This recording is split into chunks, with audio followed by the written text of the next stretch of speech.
and I'm more charismatic than Stossel 1.0. Something like that will happen at some point.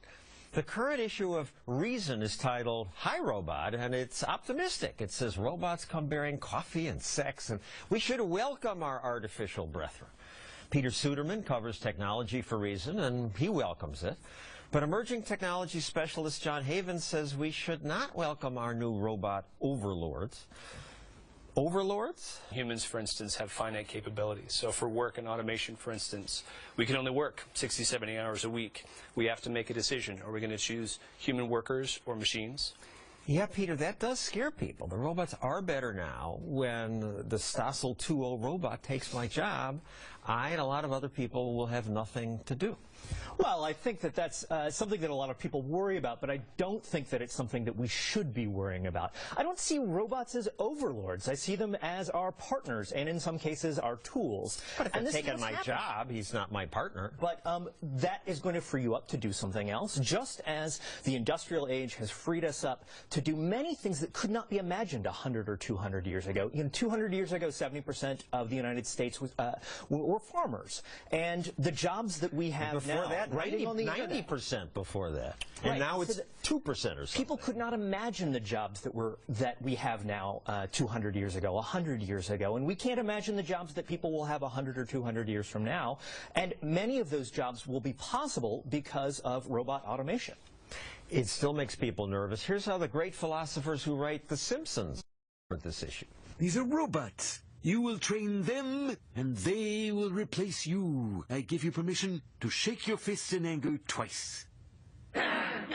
Replacing us with robots, it's heartless and despicable.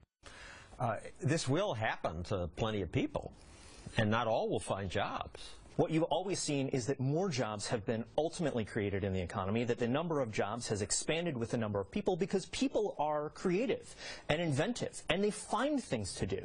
I think, though, a lot of leading economists right now are saying that this is a different era. For one thing, the GDP for the past couple of years has said that the wages are not increasing around the world. So this is something that's unique. The second thing is that a lot of people are saying this time it's different. It is. Well, Moore's law is this idea of accelerating returns with computer technology. So the fact that we're replacing so many jobs with machines, and then to say that, well, there'll be more jobs created. The other thing that I have to always... NBC claims pharmacists, lawyers, drivers, astronauts, store clerks, soldiers, babysitters, sports writers. Yeah, machines. Creative industries. The two things I always wonder are, A, who's going to pay me when my job, so when Stossel 2.0 takes over, who writes you a check? And then secondly is how do you have a sense of purpose when you don't have any more work to fill your day? People find ways to make themselves productive, and if they're not finding ways to make themselves productive, in every case, somebody else will provide that opportunity. This is how it always works, is that if you have 1,000 people who aren't doing something, many of them will try to do something. A few of those ideas will be good, and a few of those ideas, a very small number of them, will be so good that lots of other people see that and start doing the same thing. And John, you want more welfare programs for the people thrown out of work? Or you want government to step in?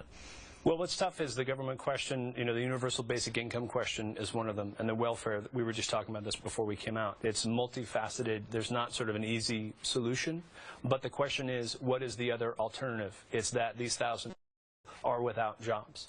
But when government steps in, they make busy work that wastes money and makes everybody miserable. Well, there's models in, Copenhagen, Denmark. There's a lot of, universal health care that works for them. Let's look at a couple of clips show how Hollywood imagines the robot-dominated future. In I, Robot, Will Smith